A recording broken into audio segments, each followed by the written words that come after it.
ஊடக நண்பர்களுக்கு வணக்கம். ஏப்ரல் 14ஆம் தேதி டாக்டர் அம்பேத்கர் அவர்களுடைய ஜெயந்தியை ஒட்டி நாடு முழுவதும் பாரதிய ஜனதா கட்சி 11 நாட்களுக்கு மிகச் சிறப்பாக நிகழ்வுகளை ஏற்பாடு செய்திருக்கிறது. 13ஆம் தேதி எங்கெங்கெல்லாம் பாரத ரத்னா டாக்டர் அம்பேத்கர் அவர்களுடைய சிலை இருக்கிறதோ அந்த சிலைகளை எல்லாம் பாரதிய ஜனதா கட்சி நிர்வாகிகள் அந்த இடத்தில் தூய்மை பணி மேற்கொள்வார்கள். அவருடைய சிலையை சுத்தம் செய்யப்படும், அந்த வளாகம் சுத்தம் செய்யப்படும். அன்று 13ஆம் தேதி மாலை அந்த இடத்திலே டாக்டர் அம்பேத்கர் அவர்களுடைய சிலைக்கு அருகிலே தீபங்களை ஏற்றி தீபோத்சவம் என்று சொல்லப்படுகின்ற ஒளி விளக்குகளால் அலங்காரம் செய்வார்கள்.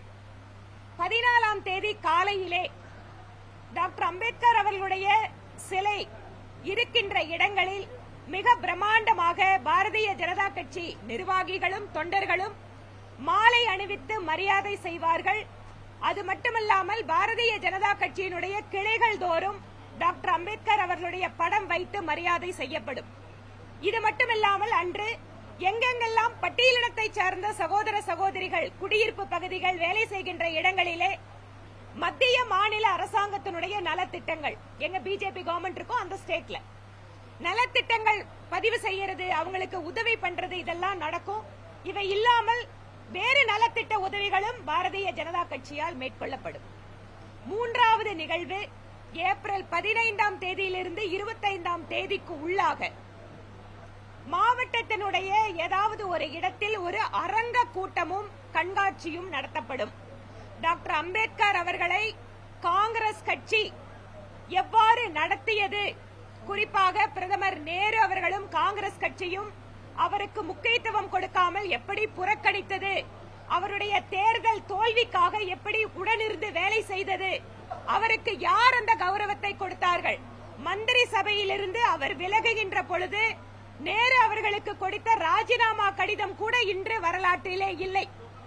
அதை கூட காங்கிரஸ் கட்சி அரசாங்கம் அழித்து விட்டது. அந்த ராஜினாமா கடிதத்திலிருந்து தொடங்கி அவரோட எலெக்ஷன்ல இருந்து அதற்கு பின்பாக எப்படியெல்லாம் வாய்ப்பு கிடைக்கின்ற போதெல்லாம் டாக்டர் அம்பேத்கரை காங்கிரஸ் கட்சி இழிவுபடுத்தியது, அரசியலமைப்பு சட்டத்திற்கு எதிராக நடந்து கொண்டது, குறிப்பாக நெருக்கடி நிலை காலகட்டம், இந்த மாதிரி விஷயங்களை எல்லாம் ஒவ்வொரு அரங்க கூட்டத்திலேயும் முக்கியமான கட்சியினுடைய தலைவர்கள் எடுத்து மக்களுக்கு கூறுவார்கள். இந்த அரங்க கூட்ட ஒரு பட்டியலினத்தை சார்ந்த ஒரு பெண்மணியால் துவங்கி வைக்கப்படும். இந்த அரங்க கூட்டத்தில் பட்டியலினத்தை சார்ந்த மக்கள், பிற்படுத்தப்பட்ட சமுதாயத்தை சார்ந்த முக்கிய நபர்கள், சமுதாயத்தினுடைய பல்வேறு முக்கிய பிரமுகர்கள் அத்தனை பேரும் இந்த நிகழ்ச்சிக்கு அழைக்கப்பட்டு அவர்களுக்கு பாரதிய ஜனதா கட்சியும் பிரதமர் மோடி அவர்களும் டாக்டர் அம்பேத்கர் அவர்களுடைய புகழை பரப்புவதில், அவருக்கு கௌரவம் கொடுக்கின்ற வகையில் மற்றும் அரசியலமைப்பு சட்டத்தை எப்படி பாரதிய ஜனதா கட்சி நிலைநிறுத்திக் கொண்டிருக்கிறது என்கின்ற தகவல்களை எல்லாம் அந்த அரங்க கூட்டத்தில் மக்களுக்கு எடுத்துச் சொல்வார்கள். இந்த 3 நிகழ்ச்சிகளை குறித்து இன்று மாநிலம் முழுக்க பாரதிய ஜனதா கட்சியினுடைய மாவட்ட பொறுப்பாளர்களுக்கான ஒரு பயிற்சி நிகழ்ச்சி இங்கு நடைபெற்றது. இதில் தேசிய பொறுப்பாளர் திரு தருண் சுக் அவர்களும் கலந்து கொண்டார். ஆந்திராவிலிருந்து திரு வெங்கடேஷ் அவர்கள் இந்த நிகழ்ச்சியை பார்வையிடுவதற்காக பங்கு கொள்ள வந்திருக்கிறார். மாநிலத்தினுடைய பொறுப்பாளர் பொதுச் செயலாளர் அன்பு சகோதரி கார்த்தியாயினி அவர்களும் அவர்களோடு இணைந்து ஒரு 7 பேர் கொண்ட குழுவும் இந்த நிகழ்ச்சியை ஒருங்கிணைக்கிறார்கள். இது மட்டுமல்லாமல் பட்டியலின எஸ்சி மோர்ச்சாவை சார்ந்த அத்தனை நிர்வாகிகளும் இந்த நிகழ்ச்சியில் ஏற்பாடு செய்வதில் பங்கு கொண்டிருக்கிறார்கள். அவர்களுடைய பணிகளை கூட நம்முடைய மாநில பொதுச் செயலாளர் பொன் பாலகணபதி அவர்கள் ஒருங்கிணைத்துக் கொண்டிருக்கிறார். மாநிலம் முழுக்க ஆயிரக்கணக்கான இடங்களில் டாக்டர் அம்பேத்கர் அவர்களுடைய ஜெயந்தி என்பது நல்ல முறையிலே சிறப்பாக கொண்டாடப்படுவதற்கும், இது குறித்தான செய்திகள் மக்களை சென்றடைவதற்கும் விரிவான ஏற்பாடுகளை பாரதிய ஜனதா கட்சி செய்து கொண்டிருக்கிறது.